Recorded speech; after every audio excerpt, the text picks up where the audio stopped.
Hello guys, welcome back to your YouTube channel S K M study of way of success. मैं हूं आपका educator Shiv Mishra.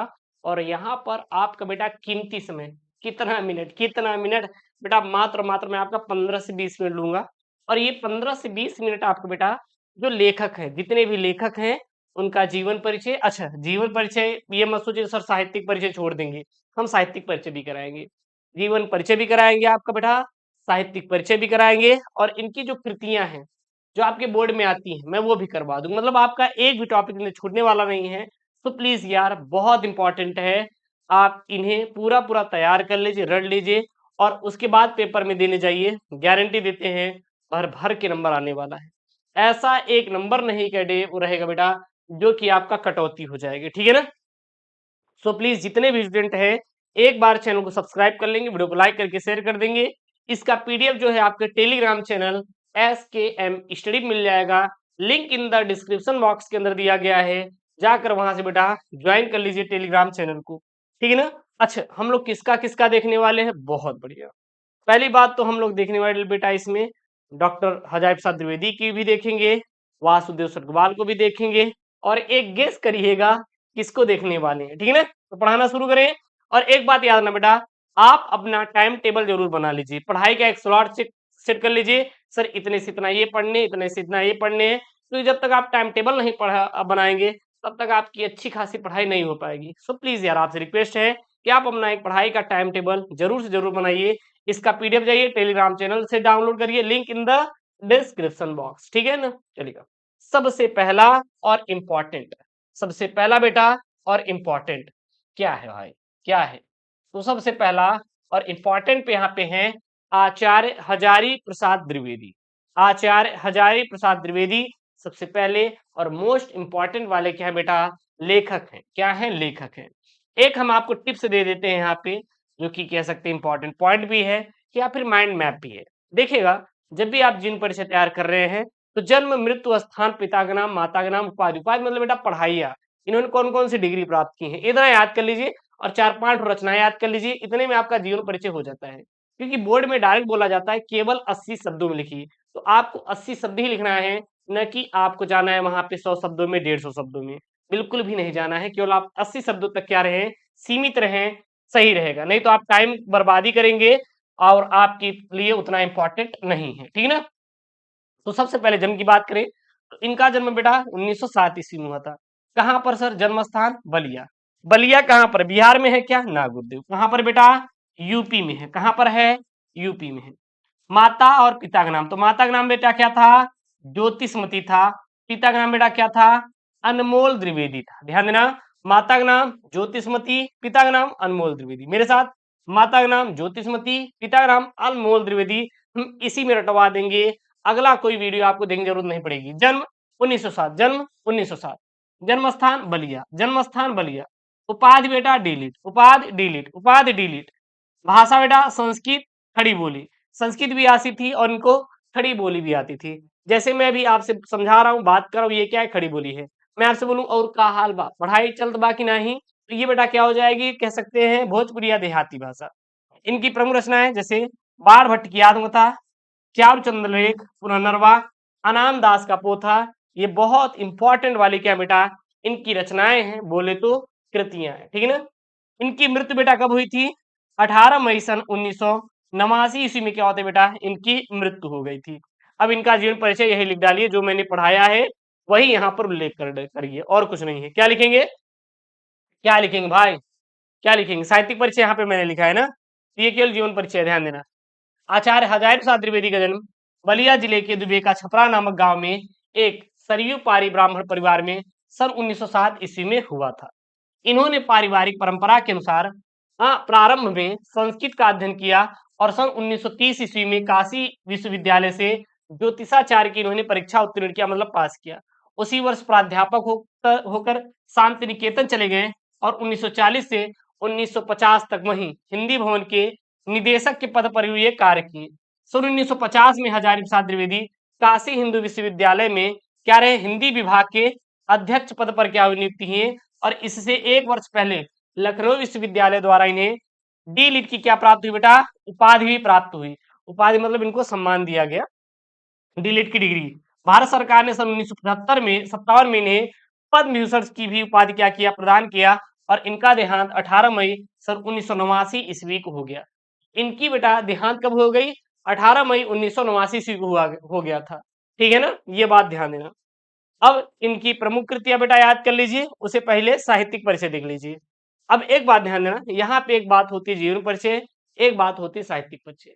Sir ये जीवन परिचय कौन लिखेगा, ये साहित्यिक परिचय कौन लिखेगा? जीवन परिचय वे स्टूडेंट लिखेंगे जो होते हैं कला वाले, जो होते हैं साइंस वाले बच्चे, वो लिखेंगे बेटा साहित्यिक परिचय।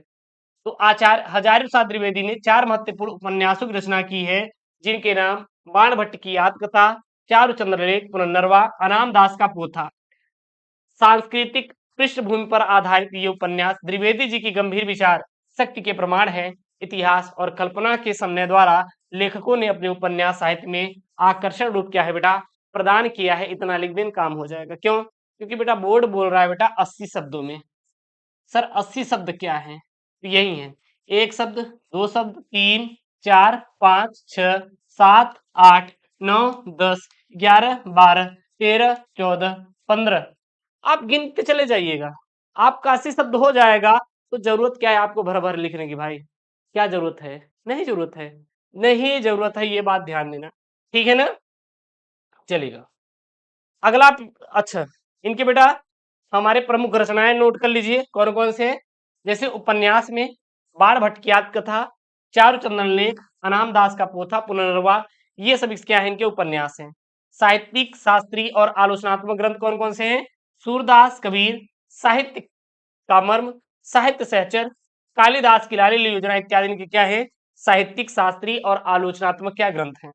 निबंध संग्रह कौन कौन से हैं? तो अशोक के फूल, कुटच, विचार प्रवाह, विचार और वितर्क, कल्पलता, आलोक पर्व इत्यादि इनके क्या बेटा, निबंध संग्रह हैं। इतिहास कौन कौन से हैं? जैसे कि हिंदी साहित्य का आदिकाल, हिंदी साहित्य की भूमिका, हिंदी साहित्य इत्यादि इनके क्या इतिहास है। इनको बेटा क्या बोलते हैं? इनको बोलते हैं विधा। ध्यान देना, क्या बोला जाता है? इन सारी चीजों को विधा के नाम से जाना जाता है। क्लियर है, चलेगा।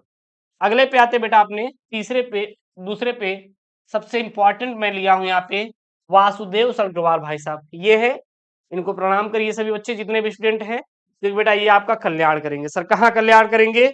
आपके बेटा बोर्ड एग्जाम में क्या करने वाले हैं? कल्याण करने वाले हैं। सर कैसे करेंगे वो तो आपको बोर्ड में पता चलेगा, मैं पहले ही नहीं बताऊंगा। इनका जन्म बात करें बेटा 7 अगस्त 1904 ईस्वी में। जन्म स्थान बात करें बेटा मेरठ, कहाँ पर है? उत्तर प्रदेश में है। उपाधि पीएचडी, डी लिट की इन्होंने उपाधियां प्राप्त की थी। इनकी भाषा विषयानुकूल, प्रौढ़ और परिमार्जित खड़ी बोली क्या बेटा, इनकी भाषाएं हैं। इनकी शैली कैसी है? विचारात्मक, गवेषणात्मक और व्याख्यात्मक क्या है इनकी शैलियां हैं। इनकी प्रमुख रचनाएं पृथ्वी पुत्र है, भारत की एकता है, कल्पवृक्ष है, माता भूमि है और वागन ध्यारा है। इनकी मृत्यु कब हुई थी? 27 जुलाई सन 1967 ईस्वी में क्या होता बेटा, वासुदेव सरगोपाल की मृत्यु हो गई थी। क्लियर है, इनकी क्या हो गई थी बेटा, मृत्यु हो गई थी। इनका जीवन परिचय बात करें, जैसे मैंने भी बोला वैसे ले लीजिए। अरे भैया अग्रवाल जी का जन्म 7 अगस्त 1904 ईस्वी में लखनऊ के एक प्रतिष्ठित वैश्य परिवार में हुआ था। आपका बाल्यकाल लखनऊ में ही व्यतीत हुआ था। बचपन से इनकी बुद्धि की प्रखरता अध्ययन के क्षेत्र में सहायक सिद्ध हुई, इसीलिए इन्होंने अपनी अल्प आयु में ही काशी विश्वविद्यालय में बीए और लखनऊ विश्वविद्यालय से एमए और पीएचडी और डी लिट की इन्होंने क्या प्राप्त की बेटा, उपाधियां प्राप्त कर ली। इनके अध्ययन पुरातत्व विभाग में विशेष रुचि के कारण इन्हें काशी हिंदू विश्वविद्यालय ने पुरातत्व और प्राचीन इतिहास विभाग के अध्यक्ष पद पर भी कार्यभार सौंप दिया। बाद में ये आचार्य पद पर क्या हो गए बेटा, आसीन हो गए। माँ सरस्वती का ये हमर पुत्र साहित्य हिंदी सेवा करता हुआ, मतलब हिंदी साहित्य का सेवा करता हुआ 27 जुलाई 1967 ईस्वी में क्या हो गया, भारत माँ के चरणों में हमेशा के लिए सदा सो गया। मतलब कि जो वासुदेव सरगवाल की मृत्यु हुई थी वो कब हुई थी? वो हुई थी 1967 में। अगर आपको ये वाला याद नहीं हो पा रहा है 27 जुलाई, तो मत याद करिए, मेन ईयर याद कर लीजिए 1967, 1904 में जन्म हुआ था। बहुत ज्यादा एग्जैक्ट डाटा नहीं याद करना है। क्लियर है? इनका साहित्यिक परिचय भी देख लें। हाँ सर देख लेते हैं, लिख लीजिए। ये भाषा और साहित्य के प्रकांड पंडित थे।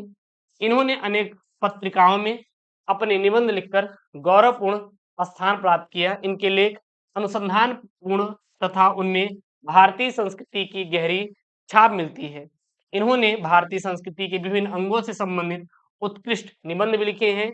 ये केवल एक गद्य लेखक ही नहीं, अपितु काव्य प्रेमी भी थे। शोध निबंधों में एक मूल्यवान परंपरा को इन्होंने क्या किया बेटा, प्रारंभ किया था बस। और आपको बेटा कुछ भी लिखने की जरूरत नहीं है। क्लियर है ना? एक बार कमेंट करके बता देंगे बेटा क्लियर है कि नहीं। और इनकी प्रमुख रचनाएं नोट कर लीजिए, वेरी इंपॉर्टेंट। अब बहुत ही इंपॉर्टेंट है, क्या है भैया, इनके निबंध संग्रह। कौन कौन निबंध संग्रह है? पृथ्वी पुत्र है, कल्पलता है, कल्पवृक्ष है, वेद विद्या है, कला और संस्कृति है, मातृभूमि है, वागन ध्यारा है इत्यादि। शोध ग्रंथ पाणिनिकालीन भारत है। संपादन बेटा जायसीकृत क्या है, पद्मावत क्या है, इनका संपादन है। क्लियर है? एक बार बेटा कमेंट करके बता देंगे। अगला यहाँ पे बेटा प्रोफेसर जी सुंदर रेड्डी। लीजिए भाई बहुत इंपॉर्टेंट वाले हैं भैया, प्रोफेसर जी सुंदर रेड्डी।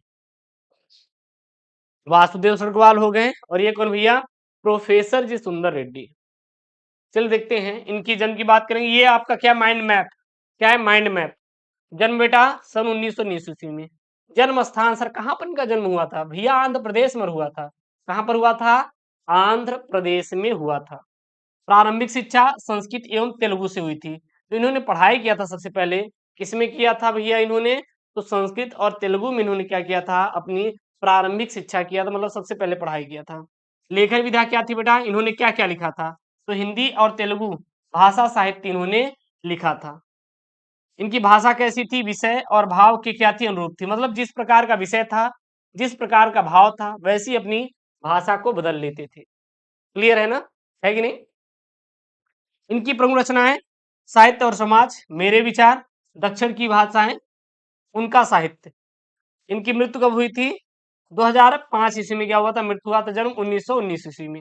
अभी ये मत याद करते जाना कि ये अगस्त, ये दिन, कि मंगलवार, सोमवार, बुधवार, कोई मतलब नहीं है इतना याद करने का।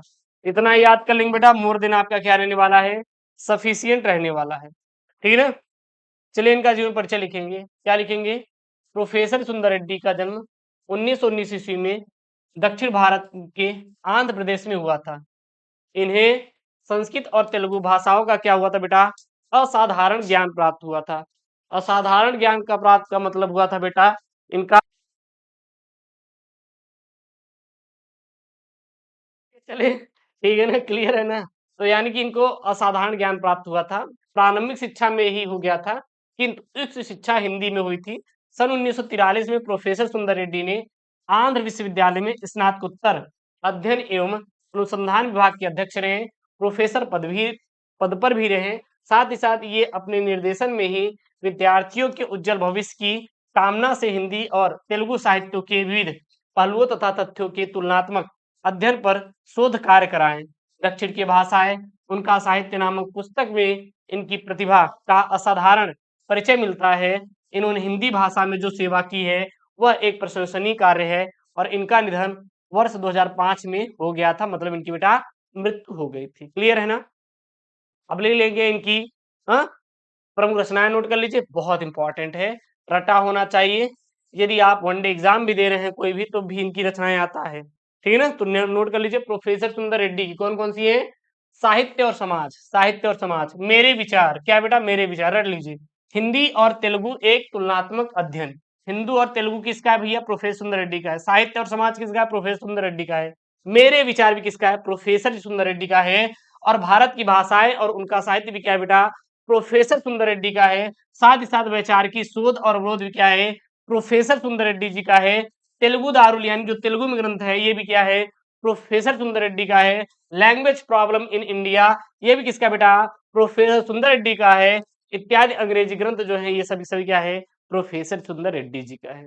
सो प्लीज आप इतना जो मैंने यहाँ पे आपको बेटा टॉप 3 मैंने लेखकों का जीवन परिचय और उनकी कृतियां दी हैं, बोर्ड में बार बार आते हैं, मोस्ट इंपॉर्टेंट ये टॉपिक हैं, प्रश्न हैं, आप इन्हें तैयार कर लीजिए जो आपकी बोर्ड परीक्षा 2027 में आने वाले हैं। यदि आप चाहते हैं कि अपने आप एग्जाम को बहुत अच्छे से तैयारी कर पाएं, तो एक अपना टाइम टेबल बना लीजिए, उस शेड्यूल के अनुसार पढ़ाई करिए, आपका पेपर में आ जाएगा। क्योंकि 12th का सिलेबस इतना बड़ा नहीं है, छोटा सिलेबस है। आप चाहेंगे तो 6 महीने के अंदर क्या हो जाएगा, पूरा पूरा कवर हो जाएगा। यदि आपको कहीं से कोई प्रॉब्लम क्रिएट हो रही, बताइए ना सर, हम आपके साथ हैं, हम आपकी उस चीज़ की पूरी तैयारी करा देंगे, जो आपके बोर्ड में नीड है, ठीक है ना? और प्लीज़ यार चैनल को सब्सक्राइब करिएगा, वीडियो को लाइक करके शेयर करिएगा। फिर इसका पीडीएफ कहाँ मिलने वाला है? बेटा इसका पीडीएफ आपको फ्री में मैं आपको भेज दूँगा। टेलीग्राम चैनल है एसकेएम स्टडी, तो link in the description box जाकर इसको जॉइन करिए और एप्लीकेशन ऐप एसकेएम स्टडी को ज़रूर क्या करिए, डाउनलोड करिए। मिलते हैं नेक्स्ट वीडियो में, दोस्तों थैंक यू, जय हिंद, take care, bye bye, love you all.